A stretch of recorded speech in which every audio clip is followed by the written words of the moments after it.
Good evening, everybody. Let's look at what the markets did today with their Fed whip up and back down in quite a nasty way. Uh, Big whipsaw, and interest rates telling the whole story. Obviously, institutions thought the worst was over, which would be impossible. But we get these kind of reactions on Fed Day, and they're always initially whatever direction they initially take, they whip in the other direction, and then tomorrow we'll see which way things go. That being said, interest rates have been telling the story for the longest time, and the chart that I'm showing you here is the S&P 500, the spiders down below, the ETF, and the 10-year interest rates. I could put the 5-year here, and we do look at different yield um, rates for different time periods to see if one is above the other or down below inversions. But what we can see here, let's get my little drawing thing out here, is this relationship that's been going on for a while. And you can see, this topping out here while interest rates begin to move sideways. And then as they move up, markets move down.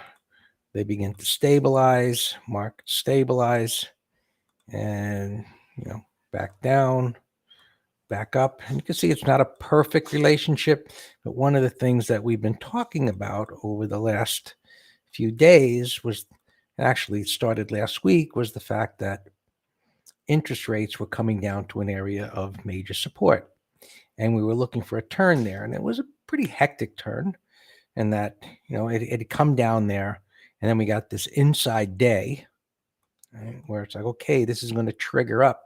And with the Fed announcement, you're never going to have patterns that are as reliable without, a news announcement, especially one as big as this. So it initially triggered up. Markets just sat there because they're waiting to see what's really going to happen. And they gapped down.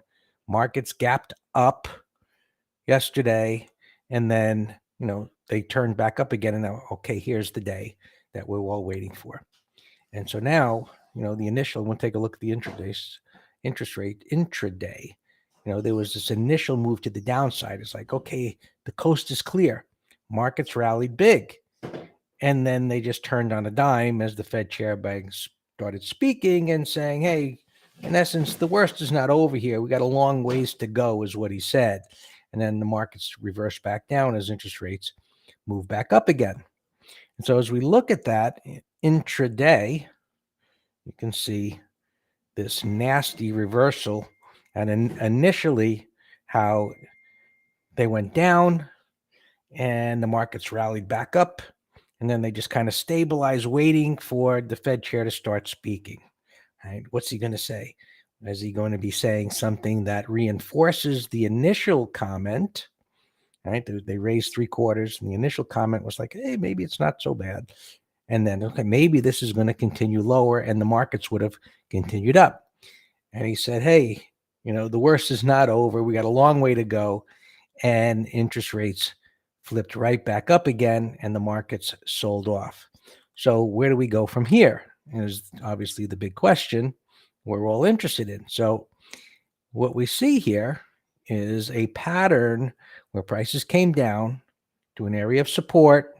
They stabilized. There was a gap down. And we read this the same way we'd read any chart. It doesn't matter if it's IBM, if it's Apple, if it's corn, if it's gasoline. They're all representations of what people think and their experience and where they're putting their money to work. So gapping down and reversal, there are buyers down here and in an uptrend. Makes sense. So now we've got this bottoming tail bar. And what we need to see, if this takes out these highs tomorrow, interest rates going up, the market is going to follow through to the downside. Okay? That is the inverse relationship that's happening right now. And that's our expectation. Right? This tech moves higher, markets move down. Where to?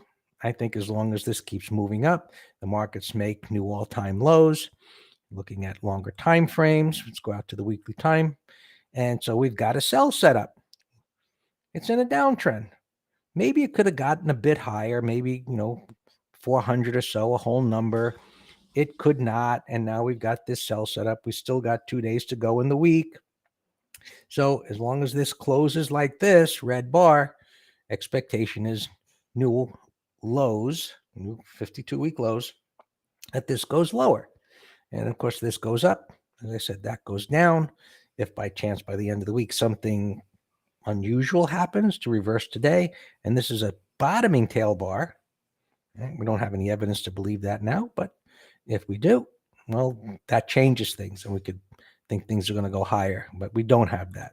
So again, assuming that it's going to close weak, and we think about where is it going to go to, we look over to the left and see where is there an area of major support, and it's down there.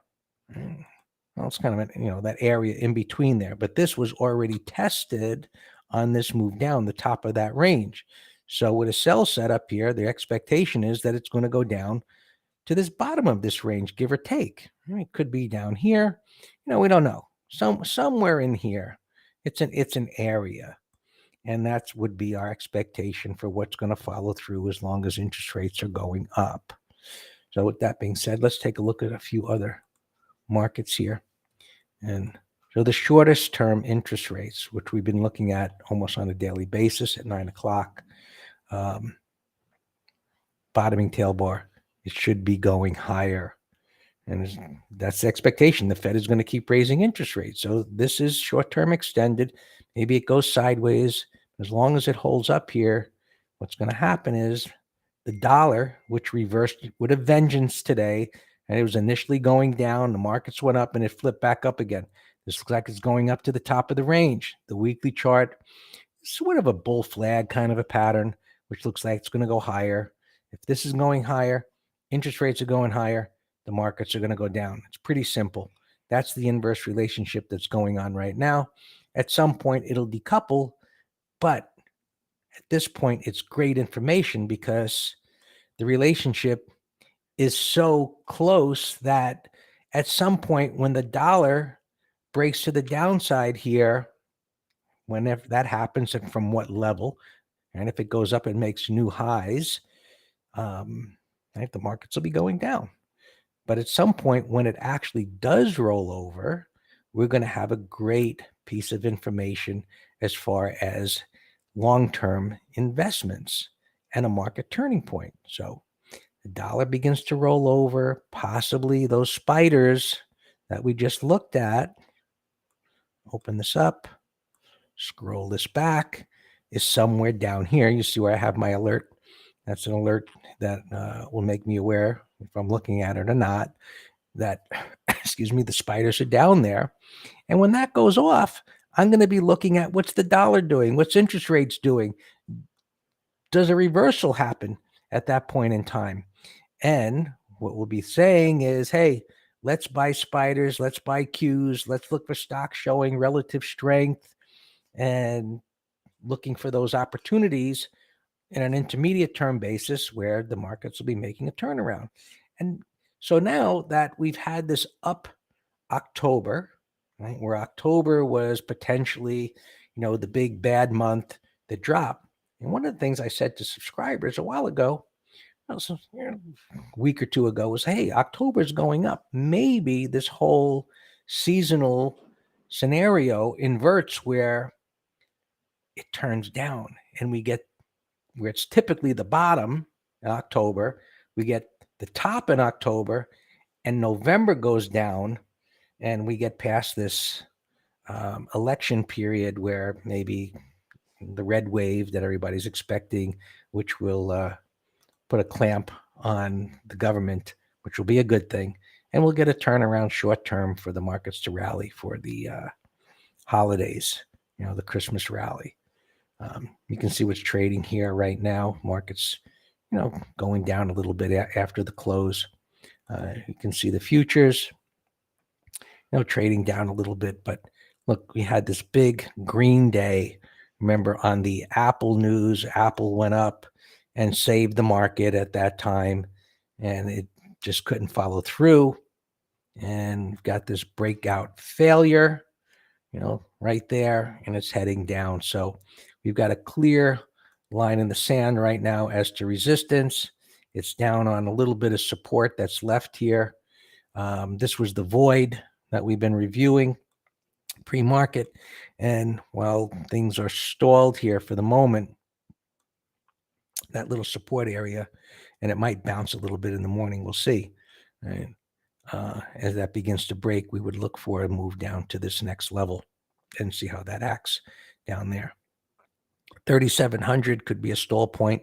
That whole numbers on the SPX and the futures typically hold things there for the moment. And you see SPX here, the rollover, the wide range bar down, and this little support area down here, down below 30 at around 3650-ish on that pivot would be the likely target, since there's really little to no support at this point. So the idea right now is to sell rallies intraday, look for continuation patterns for the markets to go lower. NASDAQ futures obviously collapsed in a very nasty way. They were showing relative weakness. I think this is going to make new all-time lows or new 52-week lows. Just scrolling this back here a bit. And just notice that period of time back here has already been tested.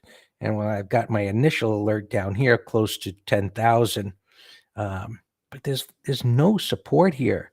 So even though we get rallies, until we get a pattern where there's a retest and type of reversal pattern down here, the bear market is on. And so now down 36% at this point, we'll see where it ends. Now, I'm not suggesting that this is the same as what we saw back in 2000 into 2001 or 2, and I certainly hope it's not. But at that time, if you go and look at the charts, the NASDAQ went down about 90%, and even a 58% haircut down to 7,000 and only 58%. So as bad as this looks compared to 2000 into 2002, so far it's not so bad. When you think about being down 90% on an index, this is where stocks that were several $100s went down to single digits back then. So it was a really bad time. And inflation 40 years ago, inflation what it was in the 70s, we could just be in for pretty choppy markets and a bear market for a while. But hey, look, we have the information. What's the dollar doing? What's interest rates doing? Our price patterns that we look at. So we'll see what's happening as far as a market bottom at some point where that's happening, what the Fed is going to be doing. The tell will be when we start to see this 13-week begin to top out or roll back over again, as well as, of course, the 5-year, does this break out tomorrow? And the 10-year that we looked at, does that break out above the highs tomorrow? And if it does, bearish view, plain and simple. At some point, if it begins to roll over again, we'll see that things are beginning to change. So into market analysis, we also look at our market internal gauges, which aren't lined up right now. But so now with this reversal, we look for them to possibly come down here, which might mark off our low maybe sometime later this month for that hopefully Christmas rally. Hopefully Santa isn't bringing coal for everyone later this year. If the markets keep going down, be a little depressing, but we'll see how this unfolds.